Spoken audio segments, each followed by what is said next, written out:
was 6 years old. I hope all of us have been there. I was watching a ball game with my dad. It was the Cub game, and the Cubs were losing by a run in the ninth, and my dad suddenly goes like this, "Hand!" So I held his hand, and my dad explained that us holding hands was the only way the Cubs were going to come back and win this game. He was a true believer, and he thought it was based on science. So we held hands and hoped, and the Cubs lost the game. But I did get to hear my father let loose with a stream of incredibly profane and colorful curses.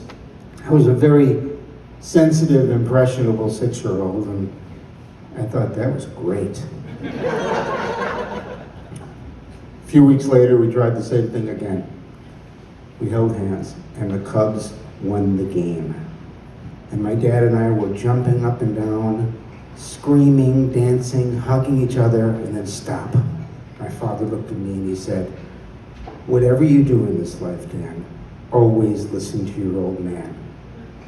So this went on for about 40 years. So one time we're watching and my father's going, "Hand!" I said, "Dad, I don't want to hold your hand right now. I'm 44 years old." My father looks at me and he says, "Oh, so you're too grown up to hold your dad's hand. What are you, some kind of a schmuck?" I said, No, Dad, I just don't want to hold your hand." But he knew how to get to my heart. He looked at me and said, "This is a big game. We're playing the Cardinals." So we held hands. Cubs lost the game. My father died a few years later, and a week after he passed away, my sister Wendy and I went to a Cub game at Wrigley Field and brought a bag of my dad's ashes. We distributed them all over the park. This is totally illegal, and I highly recommend it. We held hands, and the Cubs won the game. We distributed the ashes everywhere. I even distributed the ashes in the men's room at Wrigley Field. Now you may wonder, why would you do something like that? Well, the answer is that the men's room gave my father a lot more relief than the Cubs over the years. But when I left, I felt the job is not complete. My dad's sitting there in right field and, this team is terrible. I'm gonna come back here and finish this job.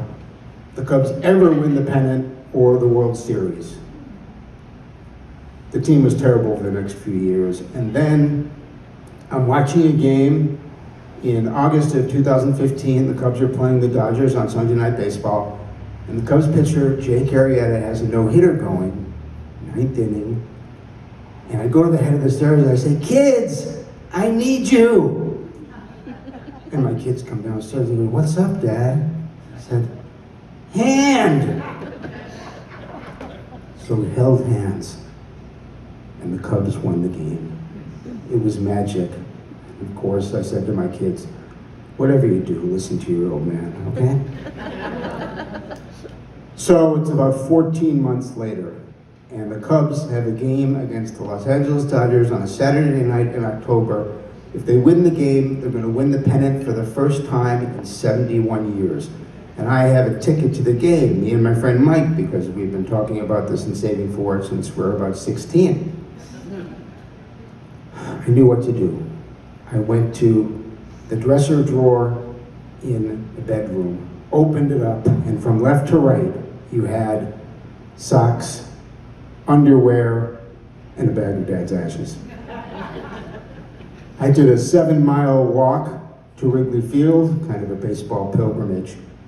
And I get inside the park, and my phone is going bing, bing, bing, bing, bing. It's my brother-in-law, Wayne, my sisters, my brothers, my friends, my mom, my eye doctor who got me a couple Cub tickets over the years. And they were all texting about the ball game. They were holding hands virtually.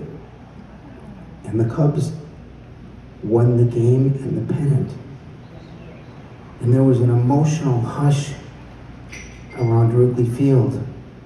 And I pulled that bag of ashes out and I was like, Dad, we're going to the World Series. Going to the series. And my dad's like, I know, I love you so much. And who's pitching the first game on Tuesday? I said, I don't know, I think John Lester. Now you may wonder, really, why would you talk to a bag of ashes? I get it. But at that moment, my dad and I were having a pretty good conversation. So I go downstairs to the right field wall, pull out the bag of ashes, put my hand in it. No, I wasn't wearing a glove. And I throw it towards the field. And the wind blew the ashes right back into my face.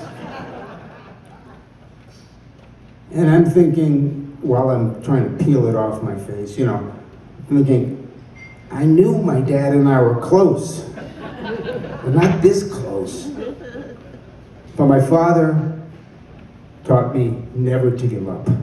And I had more ashes and I was ready. I mean, who goes to the ballpark with just one handful of dad's ashes anyway? So there were a couple of obstacles. The first was, we look at the field and there were dozens of security guards, all of them twice as big as me and half as old. And fortunately, it's the 21st century, so none of them were doing their jobs. They were taking photos and texting each other. But then there was nature. My father was a force of nature. And then, of course, the wind. I'd forgotten about it earlier. I was too excited. But at Wrigley Field, if you look up, you can see the flags, and it'll tell you which way the wind is blowing and how hard. And I looked up, and the wind was blowing. Now, I'm a pretty secular guy, except when it comes to important things like baseball. And I looked up, I said, God, could you please stop the wind for 5 seconds? Now I get it. You may wonder, doesn't God have better things to do than grant favors to baseball fans? And that night, the answer was no. I looked up and the wind had stopped. Thank you, God. I knew you were a baseball fan. And I had met my moment. And I reach into the bag of ashes and feeling all of it and contemplating what's in front of me. But my father was the least patient person I've ever met. And he's like, come on, let's go. Let's get the show on the road. We got a game on Tuesday. I said, Dad, I got this. And I took a handful of my dad's ashes, threw it onto the field, and watched the ashes descend onto the green grass at Wrigley Field like it was the first snowfall of winter. It was beautiful. And I looked at the field, I said, love you, Dad. This is our year. Hand. Give me your hand. Thanks.